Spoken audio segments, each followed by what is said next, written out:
মাননীয় দেশৰ প্ৰধানমন্ত্ৰী নৰেন্দ্ৰ মোদী ডাঙৰীয়াই এই এডভান্টেজ আসাম 2.0 মুকলি কৰিব। মুখ্যমন্ত্ৰী ডাঙৰীয়াৰ আশা যে অসমলৈকে কেইবা লাখ কোটি টকাৰ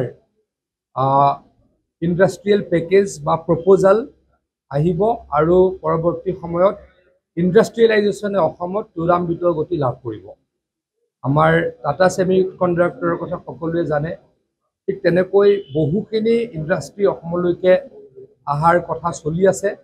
মুখ্যমন্ত্ৰী ডাঙৰীয়াই দেশে বিদেশে ইণ্ডাষ্ট্ৰিয়েলিষ্টসকলৰ লগত আলোচনা কৰি অসমলৈকে নিমন্ত্ৰণ জনাইছে আৰু আমি প্ৰত্যেক জিলাত আমাৰ যিসকল এণ্টাৰপ্ৰিনিয়ৰ আছে তেওঁলোককো উৎসাহিত কৰিবলৈ এনেকৈ জিলা হেডকোৱাৰ্টাৰবিলাকত আমি ৰোড শ্ব' পাতিছোঁ। তাৰে অংশ হিচাপে আমি আজি শোণিতপুৰ আৰু বিশ্বনাথ জিলাৰ ৰোড শ্ব'ত অংশগ্ৰহণ কৰিলোঁ।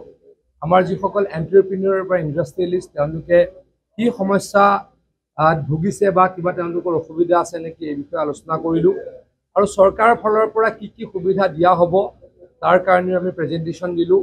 মুঠৰ ওপৰত অসম যাতে এখন মেনুফেকচাৰিং হাব হয় তাৰ কাৰণে হিমন্ত বিশ্ব শৰ্মা ডাঙৰীয়াই যি পদক্ষেপ লৈছে তাক ত্বৰান্বিত কৰিবলৈ আমি সকলোৱে হাতে কামে লাগি গৈছোঁ। মই একজেক্টলি ক'ব নোৱাৰিম, মই ইণ্ডাষ্ট্ৰি মিনিষ্টাৰ যিহেতু নহয় বা মুখ্যমন্ত্ৰী ডাঙৰীয়াই জানে, কিন্তু মই এটা জানো যে কেইবা লাখ কোটি টকাৰ প্ৰপ'জাল আহিব আৰু পৰৱৰ্তী সময়ত অসমত ইণ্ডাষ্ট্ৰিয়েলাইজেশ্যন আৰু ত্বৰান্বিত হ'ব।